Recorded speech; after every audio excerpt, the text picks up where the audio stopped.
Let's just go straight across to my colleague Vishnu Soma because there's huge information coming that MS Dhoni will be in Kashmir serving the army for a matter of about 2 to 3 weeks, as we understand. Vishnu, what are you learning? Well, this is quite interesting now, Amitoj, isn't it? The fact of the matter is that you're going to have an Indian cricketer actually doing serious service in the Indian Army. Now, it's not the first time that this has happened. A long time back, we had an officer who actually graduated to the rank of general, who also played Test cricket for India. But in this case, MS Dhoni is going to be doing active patrolling with the Indian Army. Now, he is going to be in the Kashmir Valley, which is hit by terrorism. He's going to be part of Victor Force, which is one of the primary anti-terrorism forces. He's going to be patrolling. He's going to be on guard duty, and he's going to be on post duty. He's going to be staying with the troops as well. Remember, MS Dhoni is a lieutenant colonel, an honorary one, with the 106 Territorial Army Battalion, which is a para unit, a para special forces unit of the Territorial Army.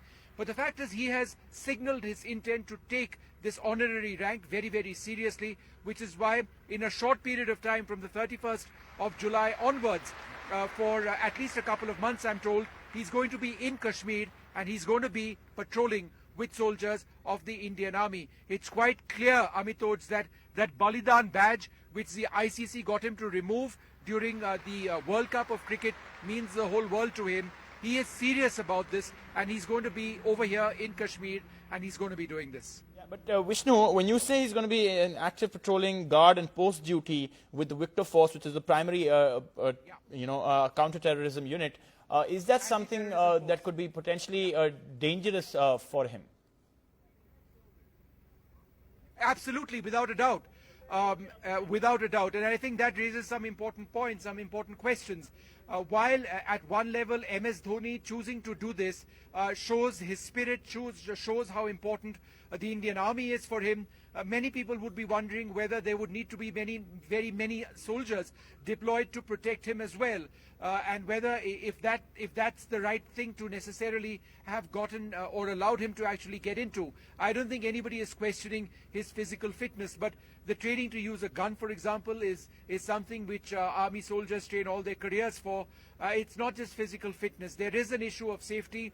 Being in Kashmir at one level sends a very strong message, a message of MS Dhoni being brave and MS Dhoni wanting to be part of the soldiers and not just be considered honorary because that's the title that he has, but there is without any doubt a real issue of his safety.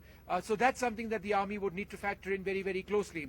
I should mention, and I think it's useful to contrast MS Dhoni's way of going about with his honorary rank and that of Sachin Tendulkar. Sachin Tendulkar is also an honorary officer in the Indian Air Force, but other than one joyride on a fighter aircraft and the occasional appearance on Air Force Day, he hasn't really been part of the units in the same manner in which MS Dhoni now proposes to do. All right, and all of this comes at an interesting time, Vishnu, because you're out there in Dras, in Jammu and Kashmir, at a time when we are looking back at 20 years, and you've been looking back at 20 years of the Kargil War. So MS Dhoni will be there at a time like that. So just take us through what all is happening, what all could he potentially be seeing himself also?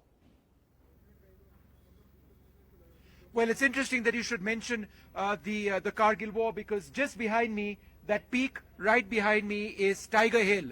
It's the Tiger Hill, which was liberated by the action of the Grenadiers Regiment, along, of course, with the role of the Indian Air Force, which had launched laser-guided bombs on it. It's 20 years of the Kargil War tomorrow. Tomorrow is Kargil Vijay Divas, and the President is going to be here. I'm in Dras. This was an area 20 years ago where there was intense artillery shelling.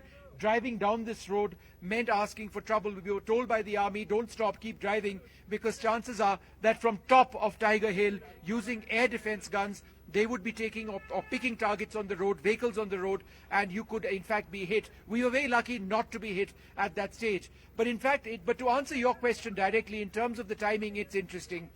Tomorrow is a day when we look back at 20 years after the Kargil War. We look back at the Kargil War, the immense bravery of our men and women in uniform. And now you've got a legendary person in a legendary Indian, MS Dhoni, a very fine human being, whose commitment and his belief in the Indian Army sort of coincides with India celebrating 20 years of the Kargil war. So without a doubt, Amitoj, the timing of all of this is interesting and sort of seems to add to that sense of patriotism and nationalism.